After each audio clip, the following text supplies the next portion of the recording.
Welcome to another episode of Rooted and Restored. I'm super thrilled to be with you today, and I have a different co host with me or guest.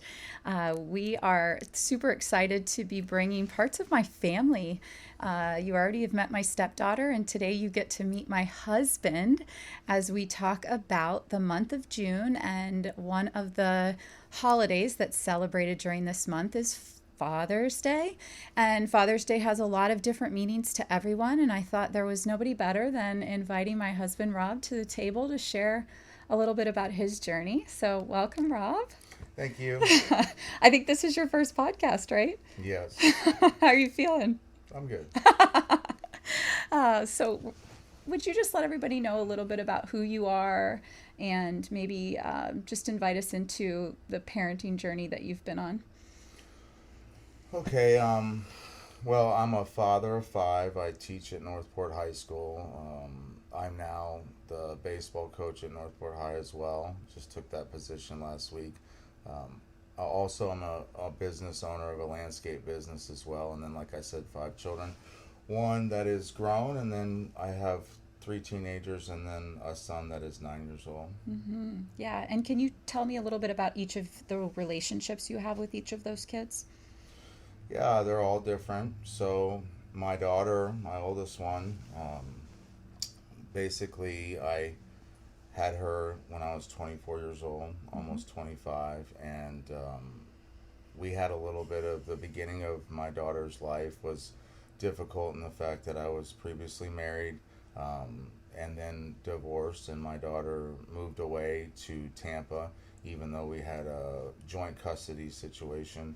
And then ultimately, in the long run of things, when she got into middle school, she came to live with us full time, as you know. Mm-hmm. And then from there on out, she was in our household, and then went on to Northport High School, and then graduated at FAU, and then finished her master's with UCF.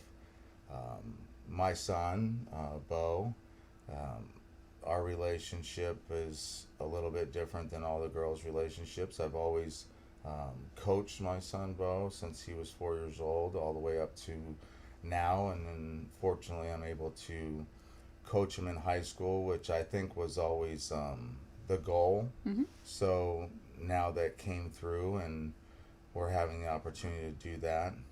So we've always had a tight bond through athletics, but also a special bond in the fact that it was my first son, and we have a lot of similarities in the two of us. So it's a special relationship, different than any other one that I have in the household.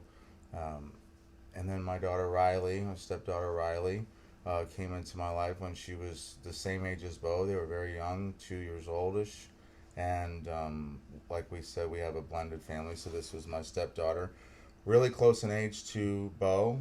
Mm-hmm. A very different relationship in all of them, in the fact that, we have grown through the years to be a lot closer. And of course, now that she's at Northport High School, we get to share the experience of high school. We get to talk about the teenage stuff, the difficult, the good, all of that stuff. And she also is involved in athletics, so we get an opportunity to talk about that. I have her in one of my classes in weight training, so it's special that I get to have Bo and Riley right now at the school that I teach at, that I've been at for so long, and now they get to experience that with me. Of course, my daughter Callie went through as well, and but it's different this time with these two. The first time was its own thing, and now this time coming through is a little bit different with the two of them. Mm-hmm. So it's unique. And then we have Sydney, and Sydney once was really, really little when we got together, Mm-hmm. and different relationship. Also a very strong relationship, has athletic background as well. I mean, that's pretty much the theme throughout our household. But Sydney is our funny one in our household. Just always has something to put a smile on your face. Totally different personality, but we've been through some stuff and some struggles with different things in the dynamic of our relationship, and she's had to go through it as well. And it's been special to see her grow and see where she's at right now. And then my littlest one, Brooks, is probably the fire plug of all of them. He's kind of what I would say is you and I wrapped up together, right? super intelligent kid. Has had the benefits of watching all his siblings grow up and trying to be the one that is always in charge. So he's just got the dynamic personality because he's always had to fight to get in any of the attention, but somehow he always figures out how to get that. Hmm. Also, a little athlete. A lot of similarities at his age to where I was at when I was his age right now. Hmm. So it's kind of neat to see. Yeah, so you have experience with young adulthood, adolescence, and this like elementary school age. But there's a part of you that you didn't mention, and it's this coach role that you've had for a lot of your career. And I feel like that would be amiss if we didn't talk about how you've been a father to many in that way. Yeah. Um, yeah, that's really the special part about teaching and coaching is the behind the scenes stuff that nobody gets to see, the grind, if you would, every day of the stuff that these kids go through. There's never a day since I was at that school that there's ever been a situation where you didn't need to get involved with a student to make it a better day here or there. The relationship building is a constant. It's a constant, and therefore, when you do that, your atmosphere becomes better. The relationships with everybody becomes better. In the past with teams, that's exactly what you need to be able to move forward and be successful. Wins take care of themselves, but building the relationships with the kids, I was fortunate enough to have a lot of my former players come back, and I don't even know how many messages I got over the last 4 or 5 days, but it's been unbelievable.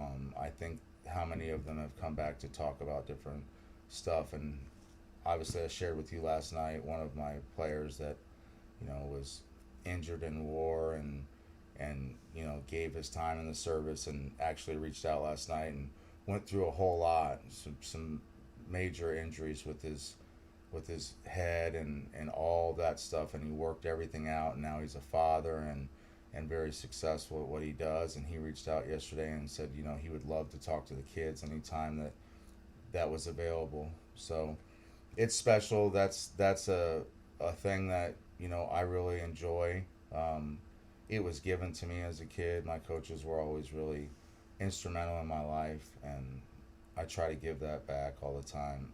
It's different in school than it is in your household, Hmm. but in school you do have a fatherly way about yourself with your kids. That's of course, in my eyes, it's an expectation to be another tool for them at the school. Maybe someone that they can say a little bit more to than what they may at home. Yeah, absolutely.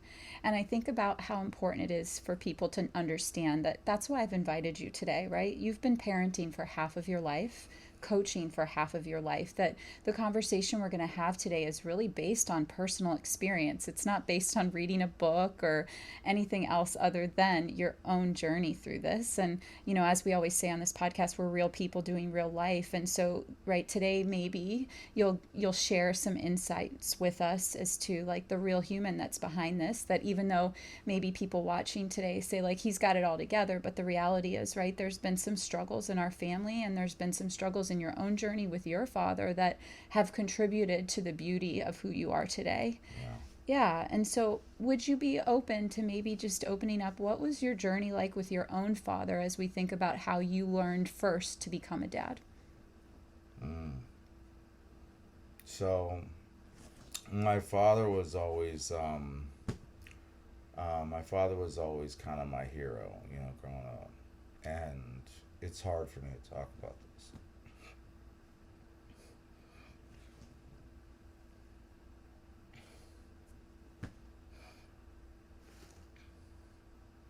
Um, it's hard for me to talk about it just because as my dad passed away not that long ago, but 2017, and it was a very unexpected passing, and there was our relationship was always of respect, but at the same time, um, sometimes I didn't get to get as close to him as I wanted to growing up. So, I leaned on coaches and I leaned on other people because I was in a divorce situation. I only saw my father every other weekend. My dad came to all my sporting events. He rarely missed anything. I played soccer, football, baseball, golf. I played swimming. I did everything. And it was always, he was always there at anything I did. We always shared, talks after games or whatnot, even when I wasn't in his household, which was quite often. So there was a special relationship. But as we were getting older, it was getting closer because some of the walls came down, and we were so much alike that, his work ethic he passed on to me, and we were so much alike, and we were so like just the same person in some places. So sometimes that didn't really click as adults as far as where my place was with him. So I had to go out and do my own journey, and my journey was coaching. That's what I wanted to do, and I don't know if it was the most popular thing in my family because my dad was a business owner and probably wanted to see me follow his footsteps, but I had to go out and do what I did. And through that journey, it wasn't the easiest thing in the world because I had to go through a lot of different doors to figure out where I was at. And I started in Tampa, and then I went into a big parking business and did that for like 4 years. High stress, high volume deal where there was a lot of pressure on myself at a very young age in my really early 20s, and I was running like 200 people. But that ended up setting me up for coming into coaching when I came down in '01 to Northport High School. I had led so many adults that, leading, young teenagers, was not the hardest thing for me to do. I don't get uncomfortable around kids. I embrace the more the better. Does not, affect me at all. It's just, it's my thing. Everybody has their thing. That's my thing. I like to motivate. And so I even went on to that. I got into the coaching and back into my dad's role when I started here at Northport the first time through. He was very supportive, came to games, did all that type of stuff. And he watched me, battle as a young person. And what I mean by that is I've always had multiple jobs. So I've never just been a teacher. I mean, I was a teacher and I never had a chance to, get back into doing my master's. So I turned around and got my master's degree and got a plus 45, doing that with all these kids and all these different jobs that I was doing, and at the same time running a baseball team, and then also trying to make sure that my kids were, the players were getting the best opportunity if they were college level, and running them all over the place to try to do that. So it was really a struggle early on with a lot of different things. Balance of the family was difficult while I was going through that. And during that time, my dad and I didn't have a lot of time when I was in my late 20s and early 30s where we got to spend a lot of time together. And then into my 40s, I started to have that opportunity. And that unfortunately was the end of my dad's life here. Yeah. So your dad lives on through you. What would you say the legacy that you have maybe adopted from him or that lives inside of you is what you're carrying forward? So work ethic, you know, yeah.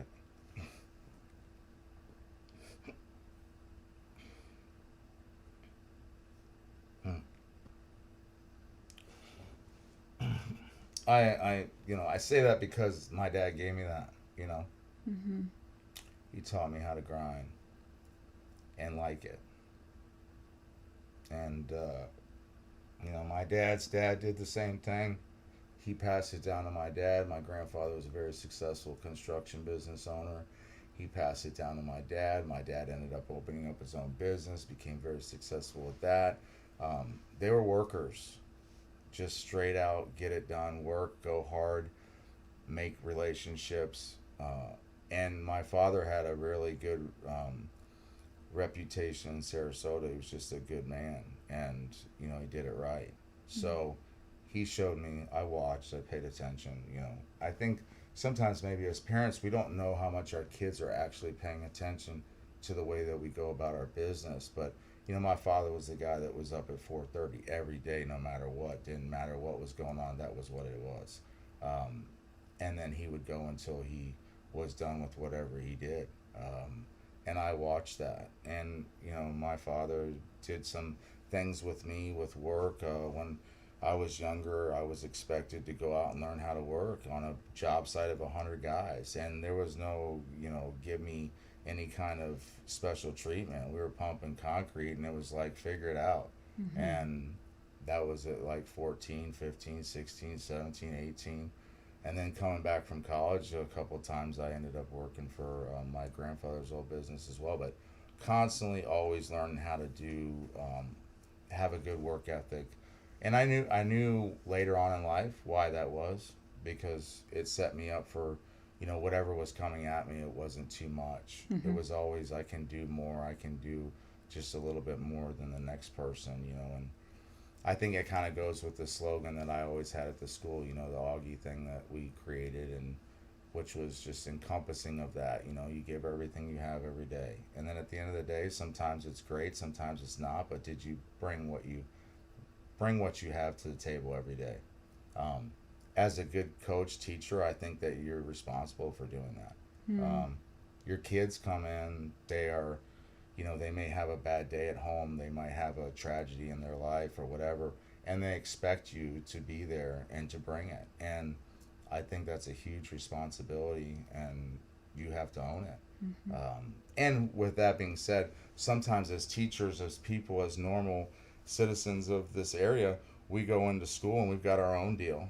And then there was a long period of time where when I was doing teaching, coaching at the first half of it, my personal life was all over the place. And um, that was a hard balance at the time. Mm. And maybe that's a good bridge for us to go into. When you think about what you just shared, and I appreciate how vulnerable you're being, because I feel like the people watching, right, maybe they don't have a model of what a dad or a father figure looks like. Maybe they haven't been fortunate. We know the statistics are there's more people living without a father in a home than there are living with a two-parent home together, and so hearing you and hearing the importance, even though your dad wasn't with you all the time, the legacy he still was able to leave. So I just feel like as we're navigating this conversation, there might be people listening that's like, yeah, but I have this, and yeah, but I have that. But just realizing that your story encompasses all of that. And so as you mentioned, the need for just kind of this idea that, like, hey, we're not always perfect as parents, we have our own personal struggles, we're humans too. Like, can you bring that conversation to life in whatever you're comfortable sharing about where did your humanity maybe interrupt the fathering experience you wanted to deliver your children, or where have you made maybe mistakes along the way, just allowing us into your humanity? Um, I will just say that, some relationships and different things that I went through, I didn't have the best balance. Wasn't necessarily grounded enough to make some of the decisions that would have made it easier for me. Mm. I think that what was constant is my children have always been first. They've always been the priority. Whether or not my own situation was a roller coaster or not, the expectation was to show up to work, do what you got to do, figure that out, and then, after that, you might be dealing with a whole lot of stuff after that, which I was for a long time. Mm. You know. Okay.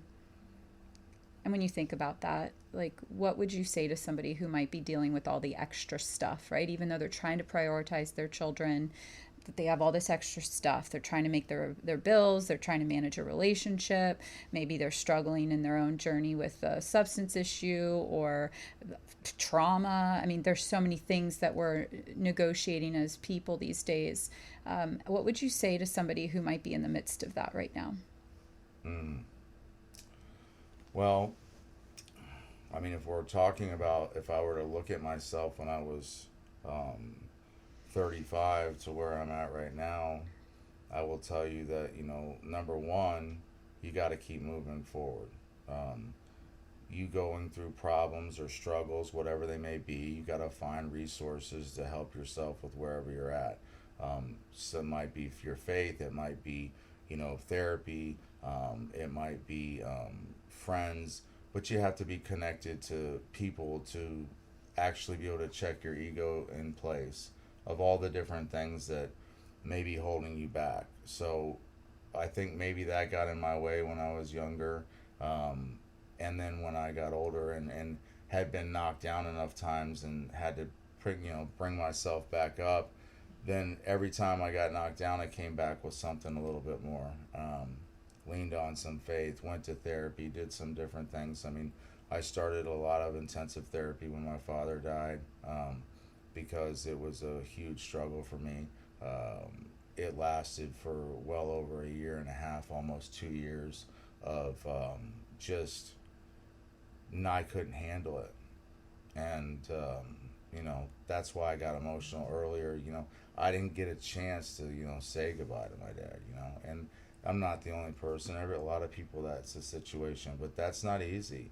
And especially when I come from a family where I wasn't in my dad's house so all the time. So I earned for that relationship as we got older, and it was developing in our older years. So when that got stripped, it was hard. So pulling to your resources. I mean, we could sit here and say, I mean, this. I go to a meeting group every week. I go to therapy, once a month.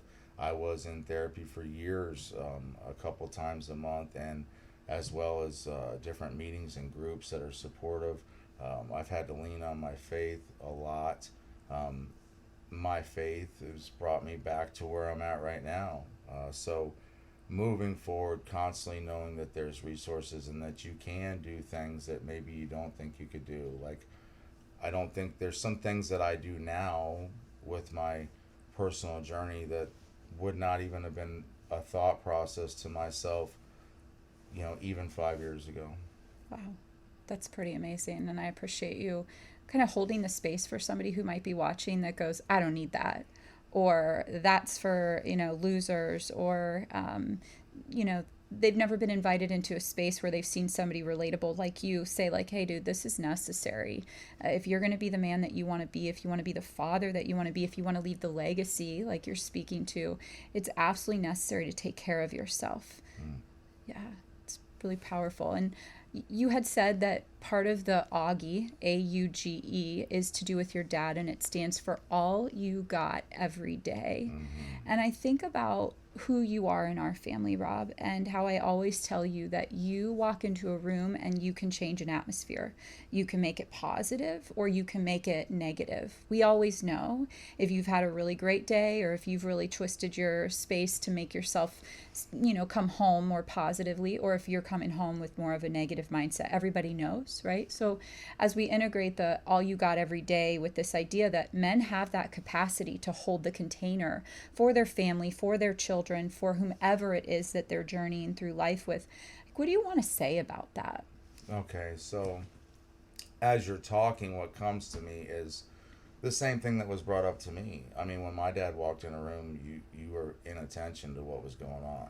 Like, he commanded a presence all the time, and not out of like demanding it. He did it out of his work ethic, the way he drove, the way he cared about his kids, the way he showed up, all of that. So that set up myself watching that, and then trying to later on in my life model that. There was a lot of years where my own personal relationships were so up and down that I probably didn't have that going on. Now it's a different thing. It is absolutely. Do I see our kids change if the role in I come in and there's a different mindset? Yes, absolutely. More so than when you come in the house, right? So if there's something off with me, it affects everything in the house. So you have to learn how to come in and bring it just like you bring it on the outside, which isn't always the easiest thing to do. We talked about how that works for a lot of time, a lot of years of, because I would go so hard all day long, right? Mm-hmm. And then coming in the door and going, I just want to have my own time, versus that's not really what works. So you got to go and hit another gear. Mm-hmm. And in our household, that's a gear all the time. It doesn't turn off. I mean, I know that other people in this town and around here are the same situation, but we have to really be on point all the time in our household to keep it moving in the way that it is. Yeah. And speaking as your wife, and for the ladies watching, like that's so important to me to be able to feel safe in that space so that I can show up as my encouraging, nurturing self. Because when you don't show up that way, I feel like I need to show up that way. And then I'm screaming and out of control, and it's just causing chaos in our family, right? You call me that like power chick sometimes. Mm-hmm. And I notice that that comes out mostly when you're not able to bring that better self of yours. Yeah. Yeah. So let's enter into the step parenting conversation, right? We have the variety. We have the his, mine, his, yours, mine, ours, whatever that saying is. And we talked on my podcast about being a mom to, the variety of children and relationships we have, about how unique those dynamics are. I'd like to just start with the step parenting conversation because your version of this is much different than mine, being that, right, I have an ex-husband and that journey hasn't always been easy, and we contend with the girls going to his home every other weekend, and just the dynamics that started our journey with our relationship. How did that impact you, and how have you evolved as the girls have gotten older and you've gotten more or better at navigating step parenting? So, going back to the navigating of the step parent. Okay, so it looks way different now than it did before. So our kids all grew up together, right? Mm-hmm. So they were babies to one just walking, and then we went from there. The first part of our relationship as step parents was really, really hard. Yeah, they were little, so everybody loved everybody, but it was really difficult because we were navigating our relationship together, what that looked like with exes, all that. A lot of pressure, a lot of different dysfunction, um, but pushing through that. And as it evolved, um, getting really close to the kids and this as a step parent to the girls, and then you with Callie and Bo, and then coming to a point where when they got a little bit older, where they're at now, then we hit a whole nother phase, which was trying to find out where we were as step parents with each particular one. So my role with the girls is different than it is with my biological kids. It's a different role. Not that we don't love them just as much, but it's a different thing. Mm-hmm. I'm there for other reasons. I'm there to be a dad in that household and make sure that they're protected and do all of those things that any dad would do, but I'm not dad. And, I don't try to replace that either. Mm-hmm. I'm just doing the best I can where I'm at Mm-hmm. with that. Yeah, and that's been a really fluid journey for us, to your point, right? Like learning what does it really look like, and really naming that out loud. And there's been times where you and I've actually had conversations, actually more times than I can count, where we've decided that, like, hey, you know your children better than this, or you have a space that you can carry for the children that I've birthed and brought into this world. Like, but we actually have conversations that say, like, I don't know how to talk to Bo about this, or like, I need you to step in this way, but it's going to be different for me to let that like go and let you step in and parent Riley that way. Maybe just bring light to what that has felt like from your point of view. Um, well, I think it's just evolving. I mean, as we have identified that in our journey of with our kids, then we've spoken that as we brought it into truth. We fought it for a long time, right? And then we figured that there is a best way, best practice for when there's something that comes up, who's going to handle it and how it's going to be handled. So it's just like in the coaching scenario, right? You have different coaches that have relationships that are different with different players. It's a great metaphor. So those particular coaches sometimes need to speak to a individual on the team more so than one coach, and maybe even more so sometimes than the head coach, because they've got this bond and they know a little bit more about what's going on with them. So you let that happen because it brings the organization to a better place. It brings your team into a better place. Um, so that goes into the household. Whereas sometimes I need to talk to Bo one on one about something that's coming from a dad's angle. Like, I got to ride him about something and push him and do the, play the dad, but also play the guy who's trying to motivate, and that looks different than what you would do with him. Um, and I know that part about him. But then there's at the same time, then there's with Bo, there's things that he needs on the um, motherly side that I can't provide. So when he's in our household, a lot of the time, you have to do that. No different than the girls, right? So Right. the girls will take advantage of you sometimes because you're mom, and then I have to step in and be dad and Mm-hmm. say, we're not doing that here. And that works because they understand that, we're consistent with the way that we roll in the house. Mm-hmm. So we have ups and downs all the time, right? But to say that you're going to come into our house and see total chaos, that's not happening. Mm-hmm.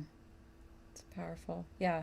And I love how you said it's always evolving and that we're getting better at it every day. But I mean, we are 12 years into this relationship. And so, right, if this conversation would have been a lot different at year one, at year five, right, there's been a lot of things that we've fought for. And I think it's important.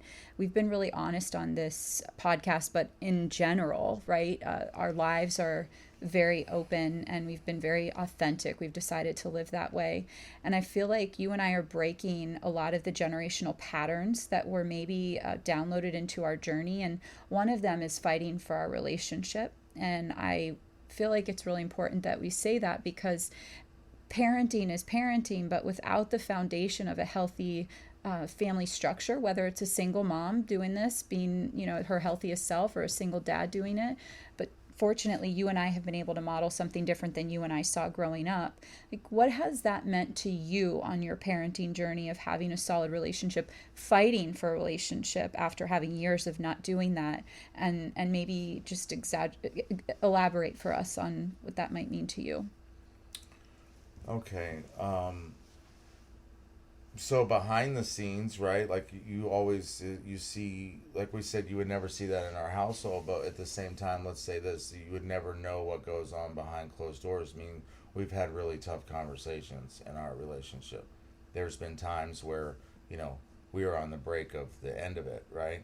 Because there's just so much on our plate all the time, and I think that it would be safe to say if we weren't evolving into other people, we might not have made it Hmm. because there was so much on our plate as far as the different dynamics in our household, the different step parents in our household, the pressure that all brings because it's every day, constantly, all the time, and you have to continuously grow or you end up getting overwhelmed by it. And there was times in our relationship where I was overwhelmed and I couldn't handle some of the things that were going on.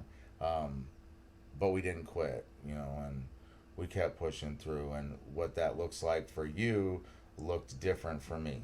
Mm-hmm.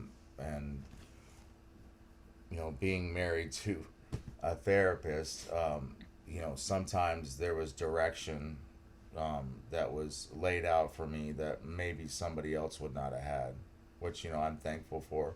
Um, I don't know if that's where we're at, but that's the answer to what we're talking about. But yeah, totally different than it was at the beginning. Yeah.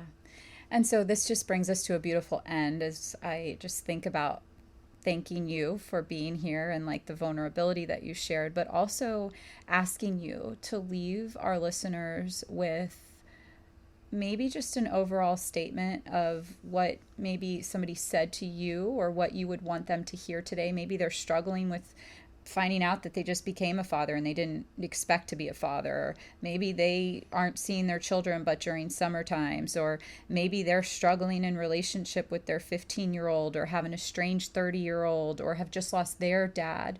Like the piece of you that just showed up saying like keep fighting, can you just leave us with a message from your heart to theirs? Okay. So shift in everybody from the 20s to 30s to 40s to where I'm at now. I'm in my 50s. That's hard to say. Okay. So what I will say about that is this: you do need to fight for it because at the end of the day, when you get to where I'm at and your kids are getting into their teenage years, and of course I have an adult child, for me right now, everything is done for my family. There was a time where my kids were always important. They were always right up there, but I was important too. My fun, my deal, what I'm going to do, selfish, that type of thing.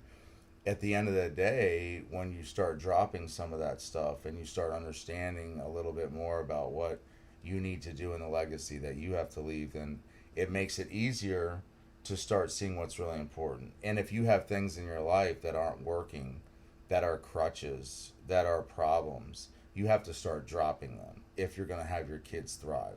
So our kids are not going to get to ultimately where they want to be unless we are watching ourselves and seeing what message we're delivering. Are we, you know, showing anger towards our wives? Are we drinking out of control? Are we out with the guys every single night?